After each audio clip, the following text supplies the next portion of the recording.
समय का चक्र देखिए, इसे समय का चक्र ही कहेंगे कि जहां डोनाल्ड ट्रंप खुद जेलेंस्की की यहाँ पर मदद अब ले रहे हैं। पहले जेलेंस्की मदद लिया करते थे, वही जेलेंस्की हैं ये जिन्हें डोनाल्ड ट्रंप ने, आपको दिखाते हैं जरा तस्वीर देखिए, ओवल हाउस में आपको याद है कैसे बुलाकर जमकर बेइज्जती की थी, खाना तक नहीं खाने दिया था, डिनर तक नहीं हुआ था, थैंक यू बोलने पर इन्होंने मजबूर कर दिया था। लेकिन आज डोनाल्ड ट्रंप को इन्हीं जेलेंस्की से ये जो हथियार आप देख रहे हैं मदद के तौर पर मांगनी पड़ी।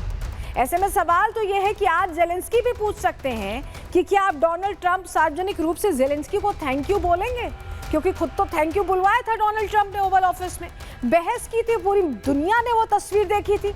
और उस तस्वीर को देखने के बाद पता है आपको कि जेलेंस्की तुरंत लौट गए थे, जो डिनर प्लान था वो ड्रॉप हो गया था। ऐसे किसी राष्ट्राध्यक्ष के साथ आपने बर्ताव नहीं देखा होगा जो जेलेंस्की के साथ किया गया। लेकिन पूरा मामला क्या है, चलिए ग्राफिक्स के जरिए आपको थोड़ी डिटेल दे देते हैं, पूरी कहानी बताते हैं हुआ क्या। देखिए, ईरान के शाहिद ड्रोन ने ट्रंप को टेंशन में डाल दिया। कम कीमत के ये ड्रोन अमेरिका को आर्थिक डेंट दे रहे थे, बहुत नुकसान पहुंचा रहे थे, जितने के थे उससे कई गुना खर्चा उन्हें रोकने में लग रहा था अमेरिका का। ऐसे में अब ट्रंप को जेलेंस्की की जरूरत पड़ गई।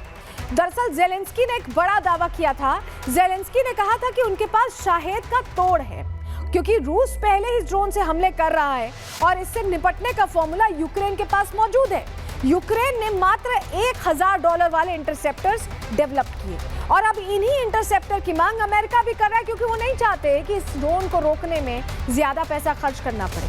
अब इसी बीच मिडिल ईस्ट में यूक्रेन मदद के लिए पहुंचा है। जॉर्डन में यूएस मिलिट्री बेस की सुरक्षा में यूक्रेन को तैनात किया गया, यूक्रेन की तरफ से मदद पहुंची है। यूक्रेन ने इंटरसेप्टर ड्रोन की तैनाती जॉर्डन में कर दी है, जिसके चलते अब यूएस मिलिट्री बेस को सुरक्षित जॉर्डन में किया जा रहा है। अब आप सोचिए कि वही जेलेंस्की जो पहले मदद मांगते थे अब अमेरिका को मदद पहुंचा रहे हैं, और ये मदद कितनी जरूरी हो गई है, क्योंकि यूएस बेस तो लगातार शिकार हो रहे हैं, हमले हो रहे हैं, वहां पर नुकसान पहुंच रहा है, अमेरिकी सैनिकों की बॉडी बैग्स पहुंच रहे हैं। अब आप ये भी जान लीजिए कि ट्रंप की मदद के लिए जहां यूक्रेन के ड्रोन इंटरसेप्ट करने के लिए जॉर्डन में मौजूद हैं, वहीं यूएस के मिलिट्री बेस को बचाने के लिए भी अब यूएई भी वापस अटैक कर रहा है। ये ईरान के ड्रोन पर यूएई का हमला है, जहां ईरान के ड्रोन हवा में ही ध्वस्त कर दिए गए हैं। आप जरा तस्वीर में देखिए।